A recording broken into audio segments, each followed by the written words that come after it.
করে দিব। সবাই ভালো থাকবেন। যে একটা দাগ দিয়ে নিছি হালকা করে, তারপরে একটা ত্রিভুজ আঁকবো। ত্রিভুজ, প্রথমে একটা ত্রিভুজ, এই যে একটা প্রথম দাগ দিয়ে দিলাম, আর একটা দাগ এই জায়গা থেকে নিব, একটা ত্রিভুজ। আমি এই জায়গা থেকে দাগটা না দিয়ে আমি কি করব, এই যে জায়গাটা আছে দেখেন, এই যে উপরে একটা দাগ আছে, কিন্তু আমি এই দাগগুলো যতটুকু নিচে ততটুকু এই নিচ থেকে একটু বড় নিব, ওই দাগের চেয়ে, এই দাগটার চেয়ে একটু বড়। আবার এই জায়গা থেকে ওই দাগটা, এই যে দাগটা আছে এই দাগটার চেয়ে একটু ছোট দাগ নিব। এখন আমি এই জায়গাটা মিলাই দেব। মিলাই দেওয়ার পরে আমার যে এই যে অংশটা আছে এবং এই অংশটা আছে, এই জায়গা থেকে একবারে স্কেল ধরে, যদি আপনি মানে বুঝতে সমস্যা হয় তাহলে স্কেল ধরেও সোজা দিতে পারেন, এমনি হাত দিয়েও সোজা দিতে পারেন। কতটুকু দিব, এই জায়গাটা যতটুকু আছে ততটুকু আমি একটা সোজা একটা দাগ দিয়ে নিব এটা। আর এই পাশে হালকা করে অর্ধেক একটা দাগ নিব, নেওয়ার পরে এই জায়গাটা মিলিয়ে দিব। এই যে অংশটা আছে এইটুকু মিলিয়ে দেব শুধু। এই জায়গা থেকে এই দাগটার চেয়ে একটু ছোট দাগ নিব, একটু ছোট। তখন আবার আমরা স্কেল দিয়ে এই জায়গা দিয়ে মিলিয়ে দিলাম। যে স্কেল দিয়ে মিলিয়ে দিলে কি হবে, আপনাদের একটু বুঝতে সহজ হবে। এখন এই প্রথম একটা ঘর, কিন্তু গ্রামে যে ঘরগুলো থাকে এই পাশে আর একটা বারান্দা থাকে, যেটা খুব সহজে আঁকা যায় না। তারপরেও আমি যেভাবে দেখাবো তাতে খুব সহজে আপনারা আঁকতে পারবেন। এখন এই যে জায়গাটা আছে একটা স্কেল ধরে এই যে দাগটা হালকা করে দেখুন, আমি সোজা একটা দাগ নিলাম, কিন্তু এই অংশ পর্যন্ত আমরা নিব একটু বাঁকা করে। এই জায়গা থেকেও সেম, এই যে একটু বাঁকা নিলাম, এটা প্রথমে সোজা ধরে কিন্তু একটু বাঁকা। এখন এই যে দুইটা অংশ আছে এই দুইটা অংশকে মিলাই দিব, হালকা হালকা করে দাগ দিলাম। এখন এই জায়গা থেকে সোজা একটা দাগ দিব, আবার এই জায়গাটা এটার সাথে মিলাই দিব। এখন এই জায়গায় আমার যতটুকু অংশ আছে এই জায়গা থেকে হালকা আরেকটু অংশ নিয়ে নিব, যে এই জায়গা থেকে যতটুকু একটু বড়। এখন আমি এটা কি করব, মিলাই দিব। তাহলে কি হবে, আবার এই জায়গাটাও মিলিয়ে দিব খুব সহজে।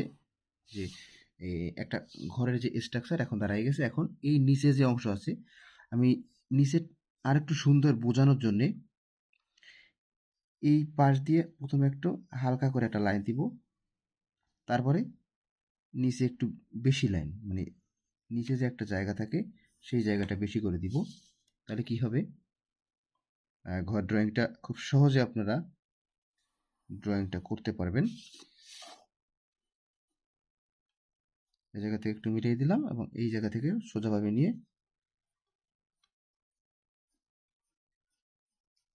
এই যে ঘরটা কিন্তু ড্রয়িং করা শেষ।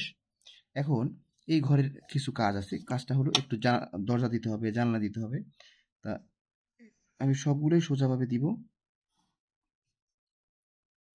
এটা এই যে নিচের অংশ আছে এই জায়গায় একটা জানালা, জানালা দিয়ে নিব। এই জায়গায় জানালা, একটা জানালা দিলাম। আর নিচে একটা জানালা আছে কিন্তু এই জানালাটা দেখায় না, এই জন্য এই জানালাটা দেখাবো না। আর এই জায়গায় ছোট করে একটা জানালা দিব, ছোট করে একটা, এই জায়গায় একটা জানালা দিব, যে 3টা করে লাইন। এখন এই যে জায়গাটা আছে এই জায়গা থেকে আমি ঘরটাকে একটু দোতলা ঘর, তাই এই জায়গায় একটু মিলাই দিব। এই জায়গায়, এই জায়গায় মিলাই দিলে আমাদের এই যে অংশগুলো আছে এই অংশগুলোও কি করব, আমাদের সবসময় খেয়াল রাখতে হবে এইভাবে একটু দিয়ে দেওয়া, অথবা সোজা দিলেও সমস্যা নেই। তারপরে এই জায়গাটাও, এই জায়গাটা এরকম একটু সোজাভাবে দিয়ে নিতে হবে। এখন এই ঘরের চালা যে অংশটা আছে এই অংশটায় হালকা হালকা করে আমি সোজা করে একটা লাইন নিলাম, আরেকটা লাইন নিলাম, 2টা লাইন। এখন এই যে অংশগুলো আছে এই জায়গা থেকে কয়েকটা লাইন দিয়ে দেব সেম এইভাবে। এই জায়গাও সেম পাবে, আমি এই জায়গায় 3টা লাইন নিলাম, 3টা লাইন নিব।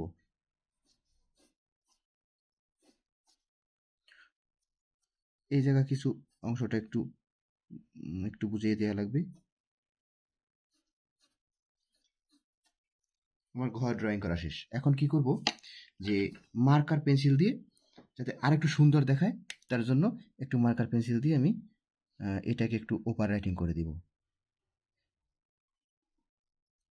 যাতে আপনাদের খুব সহজে একটু বুঝতে পারেন এবং ভালো। এই মার্কার পেন দিয়ে ড্রয়িংটা করে দিলে কি হবে, একটু ভালো দেখাবে এবং স্পষ্ট দেখাবে, আর আপনাদের শিখতে খুব সুবিধা হবে। যে আপনারা যদি কেউ মার্কার পেন ব্যবহার করতে চান, তাহলে মার্কার পেন ব্যবহার করতে পারেন, কোনো সমস্যা নেই। আমি স্কেল দিয়েই দিয়ে দিই, তাহলে কি হবে,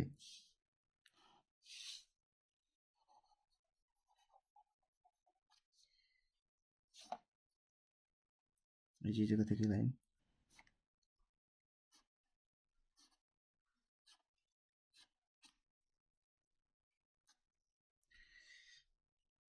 এই লাইনগুলো একটু দিয়ে দিলাম। যত আপনি সুন্দর করবেন তত আপনার ঘর ভালো দেখাবে। এই লাইনগুলো যত মোটা করবেন,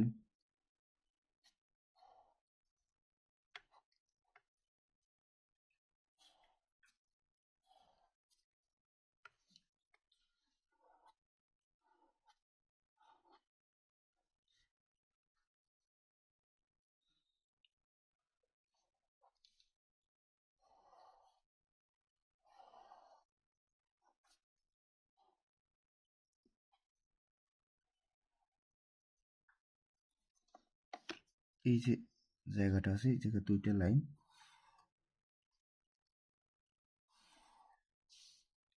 একটা লাইন দিলাম আর নিচের একটা লাইন, আর এই জায়গায় মিলিয়ে দিলাম। এখন ভালো লাগে তাহলে আমার চ্যানেল সাবস্ক্রাইব করে আমার চ্যানেলের সঙ্গে থাকবেন। একটু শুধু আমি লাইন দিয়ে দিব, যাতে করে এই যে লাইনটা আছে, এই যে লাইনটা আমি দিচ্ছি, এই লাইনটা একটু সুন্দর দেখাবে। এই জায়গা থেকেও সেইভাবে একটু একটু করে লাইনটা টেনে দিব, তাহলে কি হবে, যে এই ড্রয়িংটা একটু ভালো দেখাবে। আর আরেকটু সবসময় চাবেন কি, এই যে পাশের লাইনগুলো আছে একটু ডার্ক করে দেওয়ার, এই লাইনগুলো একটু ডার্ক করে দেওয়ার, তাহলে ঘরটা খুব সুন্দর হবে। আর যেভাবে ঘরটা আছে যথেষ্ট সুন্দর। এর ভিতরে একটু দরজা আছে, আর এই পাশে যে জায়গাটা আছে একটু শুধু কয়েকটা লাইন দিয়ে দিলেই মোটামুটি হয়ে যাবে। এই জায়গাও একটু কয়েকটা লাইন দিবেন, সোজা সোজা কয়েকটা লাইন, সোজা কয়েকটা লাইন দিয়ে একটা লাইন টেনে দিলেন, যে ঘরটা একটু বোঝানোর জন্য। এই পাশে একটা লাইন। আচ্ছা, ঘর ড্রয়িং করা শেষ। আপনাদের যদি আমার ড্রয়িংগুলো ভালো লাগে, তাহলে আমার চ্যানেল সাবস্ক্রাইব করে চ্যানেলের সঙ্গেই থাকবেন। আর আপনাদের কি ভিডিও দরকার, অন্যান্য ভিডিও, সেগুলো বলবেন, আমি তাহলে সেই ভিডিওগুলো ড্রয়িং করে দিব। সবাই ভালো থাকবেন।